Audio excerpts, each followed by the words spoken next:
Boost! Welcome back to the channel, guys. Thanks for clicking on. As always, we are doing drive axle brake pads today. Very easy job. I was going to take you on for the spin.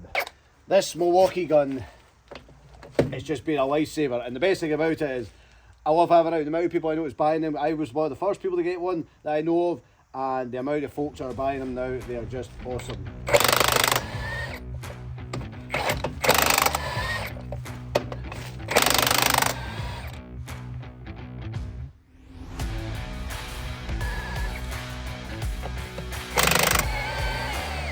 Instead of me needing to carry, I get the compressor, the big airline out and all that. Aye, I suppose if you're a tyre fitter, whatnot, you kind of need all that. But for this kind of stuff, it's just perfect for me. It's handy, it's compact, simple enough. Now, I did these brake pads not that long ago. I'm actually going to check the diary when we did them last, but it was not that long ago. But just because we don't have a retarder on this lorry, you go through them a lot quicker, like, to be honest. Just is what it is. Harder on the brakes and the weight and the downhills and the roads we're on. We're not running motorways, we're going uphill, downhill, corners, big weights. So here's what it is. Now, my outside wheels are Durabrite, but what a lot of hauliers do, which boys don't know, just to save money, the inside ones are steel, so with a dart in there. And people say, oh, can you do that? Is that? Yeah, you can do that. And what you do get is, it's called a corrosion ring, but it's just a bit of plastic to stop the steel and the alloy when they corrode fusing together, and you can't get them off. So that's a corrosion ring.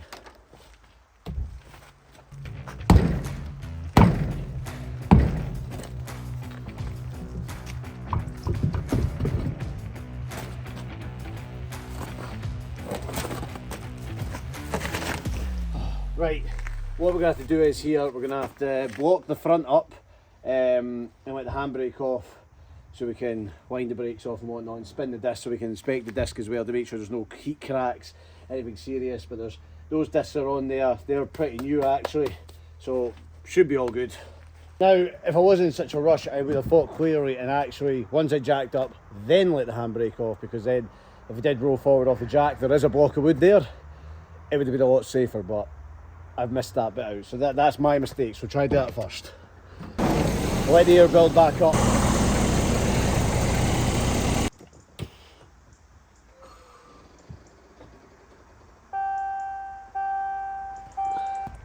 Let's have a look. Oh, should spin. There we go.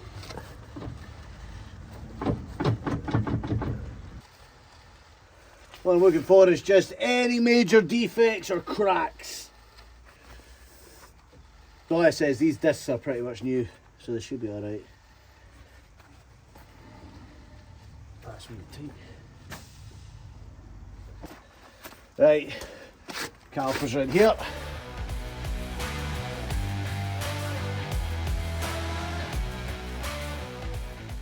Now the next thing to do is to wind the caliper off, and you get a wee aluminium socket in the kit, but they tend to snap. It's kind of like a make brakes, I don't know what you would call it, to stop you snapping the chain inside the caliper. But they're very bad for going, but you can also get these. I'll put a link in the description below. Buy these off the internet.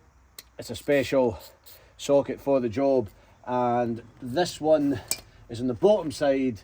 On the other side, the driver's side, it's on the top side, but I'll show you. In here behind this rubber cone, in there, as you can see, I filled it with grease, just to make sure water doesn't get in there and seize it all up. Stick that in and start winding it up. I'll need an extension for this side, that's the rain starting.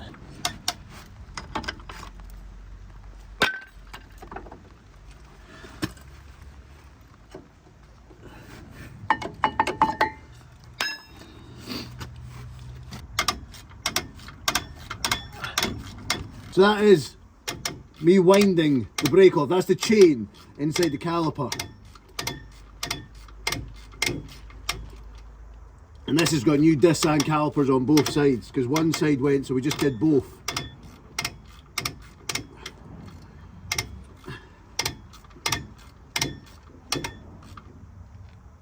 That feels like it. In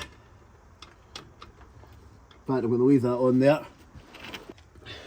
There's the old pads, they were down to 18%, it says on the computer, but you can kind of tell through brake tests and that as well, which this will have to go for after this is done. Make sure it's done all right. Now, I was actually wondering there, why am I changing the drive pads before the front and the back, because they were the newest. Actually, I forgot I did the front and the back pads for its MOT just a couple months ago, so that's why. But I'm going to give them a clean out, go get the wire brush. Okay, what you want for this bit is a good wire brush, nice and thin. This is Snap-on, but other brands are available at a cheaper price. I actually got these at quite a good deal, so I can't quite say that. And just clean inside the caliper, both sides. You brush your teeth, top and bottom, and the caliper does slide, so you can get in both sides. So there's no excuse not to clean this all out, but as you can see, mine's pretty good already, but we can get it better.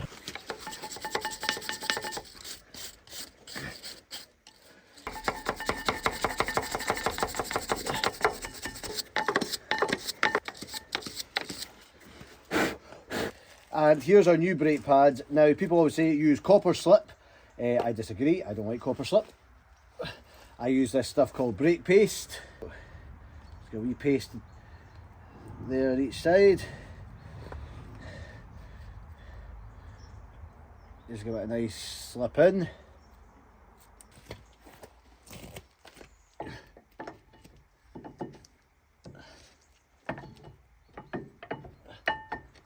And they should just fall in there, nice and easy like that.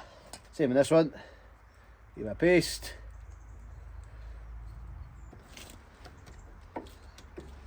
They're nice and in there. They'll move nice and freely. Well, I don't mean freely, but you know what I mean, they're not like hammered in and jammed and solid. So now just a case of putting it all back together, adjusting it back up, and that's as easy as do a set of brake pads. Let's crack on.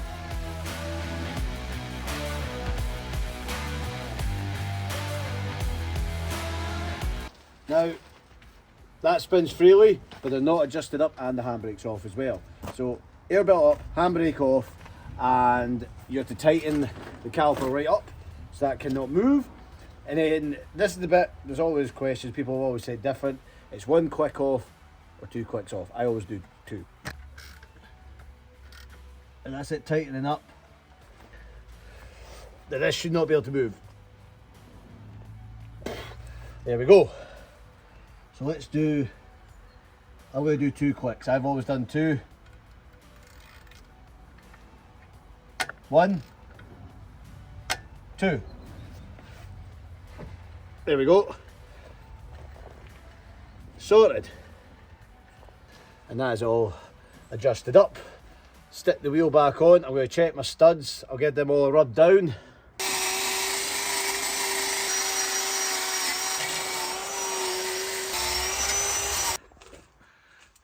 Now, my studs, they're looking good. What I was checking for there was, because, like, obviously we torque a wheel on this all the time, but because I've got alloys on, we haven't had it on the drive axle because it's obviously got steel as well, but on the steer and lift axle, because we've got the alloys and the work we do, it's just, I don't know how it comes out. It must be something to do with the vibrations, I'm not too sure.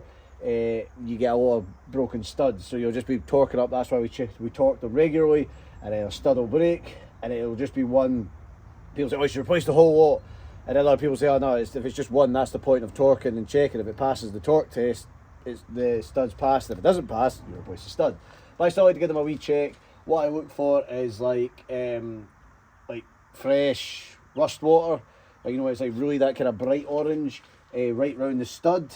But I didn't see any on these. But then I give it all we rub down.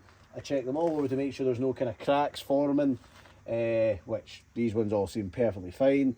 And then we'll stick the wheels back on. We'll tighten them up, torque them up correctly, and then we know we're all good. So let's stick the wheels back on.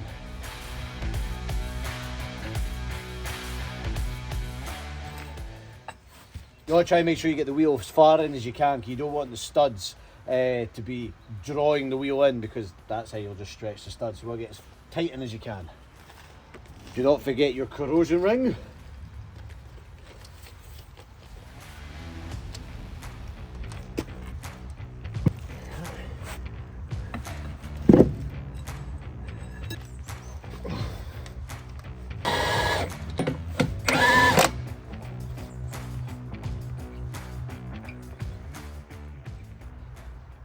Now, if you want to tighten the wheel up, this is how I do it. Those two studs are just lightly, just hold it on the face, right? All the holes are lined up correctly, and I will go 1, 2, 3, 4. How I will do it is like I'll go across. I'll go from that one to that one to then that one. Is that one hasn't been done? Then that one to that one, and that one to that one, and that one to that one. So you're going like pinging around. Remember the old DVD sign you used to see on the telly? Go ding ding ding ding ding ding ding ding ding. That's what I do.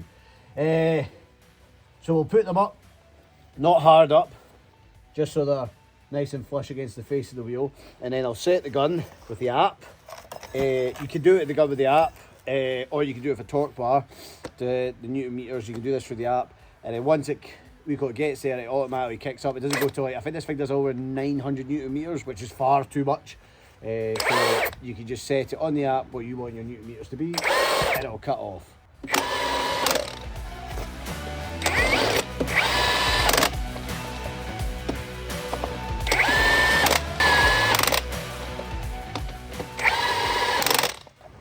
Set the torque on the app, or just use the bar to torque the wheel back up. Ooshed. Right guys, we're going to go and show you the other side because it's the exact same, and I have done a longer video on this before. This was just a wee quick demonstration. These types of things help you save money. It's the same in the front, it's the same in the front and the back axle. These type of things help you save money if you're working for yourself. I don't know whether it's been to put in a garage, but they're going to charge you like £300-400 plus part. I don't know. You know what I mean? If it takes you a couple hours, the first time you do it, it may take a wee bit longer, but then before you do it, you can do this within an hour. Take it for a road test, and then for a brake test. Make sure everything's working correctly, and it's safe and fit for the road. And thanks for watching this video, guys. If you haven't already, subscribe, give me a like, and give me a comment. Any advice is always appreciated. Flat out, flat out, oost!